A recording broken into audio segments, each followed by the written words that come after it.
وسلم على سيدنا محمد مفتاح باب رحمة الله عدد ما في علم الله صلاة وسلاما دائمين بدوام ملك الله وعلى آله وصحبه اللهم صل على سيدنا محمد صلاة تفتح بها لنا فتوح العارفين وتفقهنا بها في الدين وعلى آله وصحبه السلام عليكم ورحمة الله وبركاته. Alhamdulillah, sahabatku dimanapun antum berada, saya bersama Mas Agus Mazid, Mas Ahmad Anis, ya Mas Cahyo, kamera tolong diputar Mas Seto, Mas Cahyo ke kamera Mas Cahyo, ya Mas Juki, kemudian Mas Abdurrahman, ya, ini semuanya mas-mas, ya, ini Mas Novel ya. Alhamdulillah kita lagi duduk di Raudhah The Cafe. Raudhah The Cafe ini maksudnya ruangan yang kita gunakan untuk syuting di Masjid Ar-Raudhah, tapi dengan konsepnya seperti di cafe ya. Ada buku, ada kopi ya. Lagi Mas Abdul Wahid lagi buat kopinya untuk kami. Pemirsa dimanapun antum berada, sahabatku yang dimuliakan Allah Ta'ala, kita akan ngobrol santai. Nah, ini Mas Agus Mazid di sini cuma nemenin saya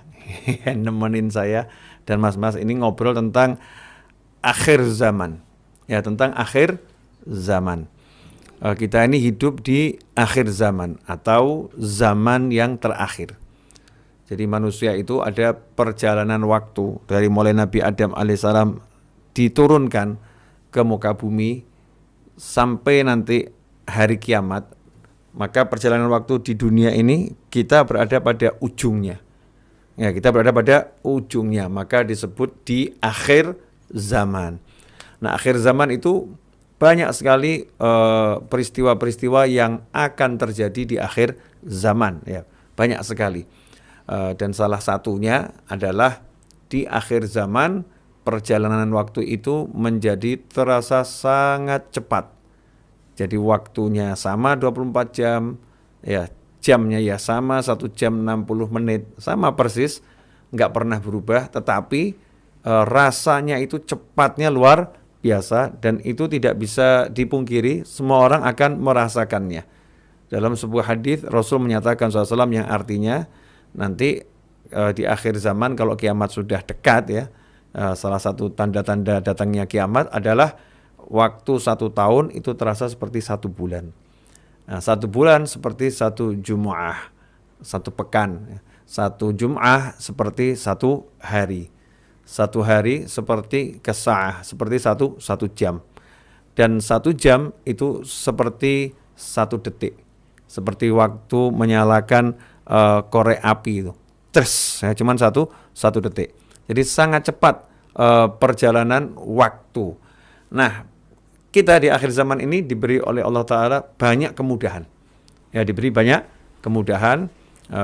Alhamdulillah, termasuk di antara ketika kita bahas kemudahan, ya ini langsung kopinya datang. Ya, kopinya datang. Alhamdulillah. Ya, taruh aja di sini Mas Wahid, biar Mas Juki dan Mas Abdurrahman ini yang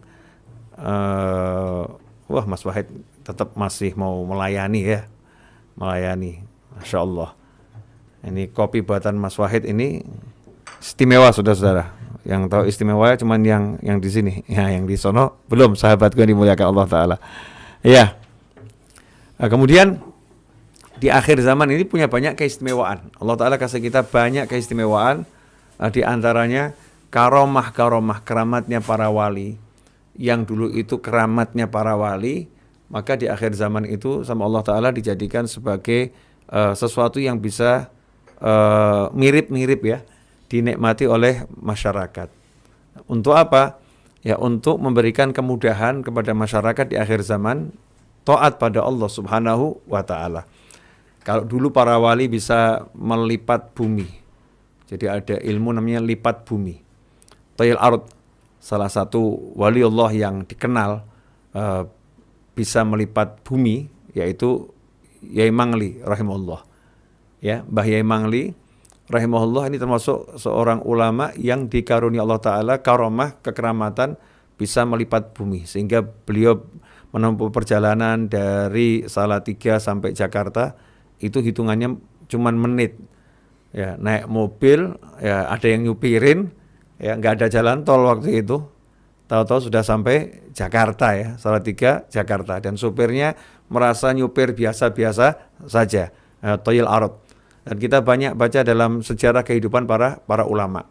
Nah, karena kita di akhir zaman ini banyak kelemahan dalam ibadah, banyak kelemahan dalam taat sama Allah Ta'ala, maka Allah jadikan karomah itu ya di zamannya para wali sekarang diberikan kepada masyarakat umum dalam bentuk teknologi. Ya, kita dikasih pesawat terbang, walaupun nggak bisa menyamai karomahnya para wali.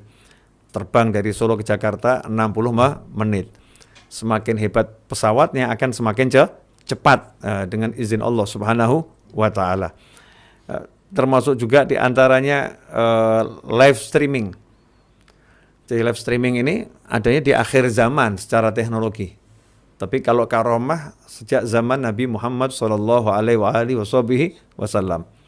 kita lihat termasuk mukjizatnya Rasulullah SAW ketika baginda Muhammad SAW itu lahir.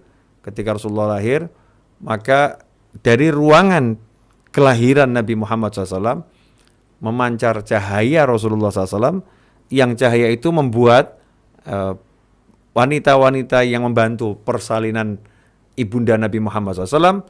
Saat itu di antara ibunya Abdurrahman bin Auf radhiyallahu taala anhu, Sayyidah Syafa mengatakan, saya melihat itu ya kerajaan dari yang ada di Busra itu kelihatan di depan mata dari kamar kelahiran Nabi Muhammad SAW. Jadi live streaming, tampak nyata di depan mata, tanpa kamera, tanpa teknologi, tapi pakai cahaya Nabi Muhammad SAW. Kemudian kita juga melihat Sayyidina Umar bin Khattab radhiyallahu taala anhu lagi khutbah Jumat, ya bisa mengatur pasukan perang yang lagi bertempur jarak 500 kilo, ya, jarak 500 kilo. Ya Sariyatul Jabal, wahai Sariyah ke atas gunung, wahai Sariyah ke atas gunung. Nah, itu dulu wujudnya karomah para sahabat. Sama Allah Ta'ala kita dikasih teknologi, ilmunya diwujudkan dalam bentuk teknologi mirip-mirip tapi jauh berbeda, yaitu dengan live streaming semacam ini. Jadi di manapun kita berada, kita bisa melihat saudara kita dengan video call, ya, dengan sarana yang namanya handphone, handphone bisa. Nah, ini akhir zaman. Nanti di akhir zaman Nabi kita Muhammad SAW telah menyebutkan 1400 tahun yang lalu tanda-tanda kiamat kalau sudah semakin dekat itu, di antaranya di kota atau di Jazirah Arab, ya, di Jazirah Arab, di Mekah, Madinah, nanti akan saling lomba-lomba tinggi-tinggian bangunan, saling meninggikan bangunan. Yang mana dulu biasanya bangunan itu cuma lantai 1, lantai 2.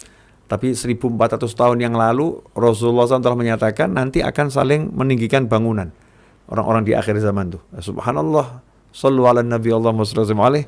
Maka kita lihat di akhir zaman itu gedung-gedung pencakar langit. Yang tadinya perkampungan sekarang jadi apartemen. Ya, jadi apartemen. Yang tadinya rumah itu melebar jadi rumah itu meninggi. Itu semua sudah disampaikan oleh baginda Muhammad sallallahu alaihi wasallam di akhir zaman. Nah, lantas bagaimana sikap kita seorang muslim, apalagi mas-mas nih yang masih muda nih ya, di akhir zaman menghadapi tantangan zaman? Maka dalam berdakwah kita harus inovatif, ya, harus inovatif. Saya masih ingat ayahnya Habib Ali bin Muhammad bin Husin al-Habsyi. Habib Ali Habsyi itu pengarang Maulid Simtuduror. Itu salah satu karya beliau yang fenomenal dan tersebar luas ke seluruh penjuru dunia. Punya ayah namanya Muhammad bin Husin, Habib Muhammad bin Husin al-Habsyi, yang merupakan ayah daripada salah satu gurunya Mbah Hasyim Asy'ari. Ya, ayah daripada gurunya, salah satu gurunya, Yai Khalil Al-Bangkalani, yaitu ayah dari Habib Husin bin Muhammad bin Husain Al-Habsyi. Ini Habib Muhammad bin Husain Al-Habsyi. Beliau seorang pendakwah, dai, alim, ulama, muftil haramain. Tapi ketika berdakwah itu inovatif. Ya, sangat indah dakwahnya. Sampai-sampai diceritakan beliau itu metode dakwahnya adalah mendatangi objek dakwah tanpa mengganggu dan yang didatangi tidak terasa kalau didatangi. Ya, mendatangi objek dakwah tanpa mengganggu dan yang didatangi tidak merasa didatangi. Bagaimana itu? Habib Muhammad bin Husain Al-Habsyi karena pada akhir hidupnya ditugaskan oleh gurunya untuk berdakwah di Mekah Al-Mukarramah, maka beliau diperintahkan gurunya untuk berdakwah bukan hanya mengajar di Masjidil Haram atau di kediaman beliau, tapi diperintahkan untuk berdakwah ke pelosok, keluar dari tapal batas kota Mekah, keluar ke pedalaman yang tidak tersentuh, ya tidak tersentuh, keluar ke sana, ke perkebunan-perkebunan. Ya, menariknya, beliau mengajak beberapa orang murid beliau. Jadi ini sang ulama ngajak beberapa muridnya untuk pergi ke kebun-kebun. Bukan untuk meminta orang meninggalkan pekerjaannya, ya, tetapi menggantikan orang-orang yang lagi bekerja tadi agar semuanya istirahat, murid-muridnya yang bekerja. Jadi masuk perkebunan, kemudian mengatakan, ini muridnya ahli semua, ahli bercocok tanam, kalian istirahat, biar murid-murid saya yang bekerja. Kalian duduk bersama saya, yuk minum teh, ya, sambil makan seadanya. Jadi bawa makanan, bawa minumannya itu bukan bawa teh di poci, di termos, enggak ya. Tapi tehnya semua dibuat di situ. Jadi bawa barista teh itu. Apa tuh barista teh nama itu, Mas Agus ya? Barista teh. Dibawa tehnya masih mentah, belum dimasak gitu ya. Peralatannya lengkap dibawa, kemudian mulai di situ. Dimasak air, kemudian dibuat tehnya. Kemudian kita bisa bayangkan kambing guling, ya. Indah ya, prosesnya juga indah, aromanya asyik. Nah di situ sambil ngobrol nunggu semua ini jadi. Kemudian murid-muridnya bekerja menggantikan profesi dari yang didakwahi, sehingga yang didakwahi tidak merasa lagi didakwahi, lagi diceramahin, enggak. Jadi ngobrol bareng santai, kemudian minum teh, makan bersama, kerjaannya tidak diganggu, kerjaannya tetap selesai, kemudian dapat ilmu.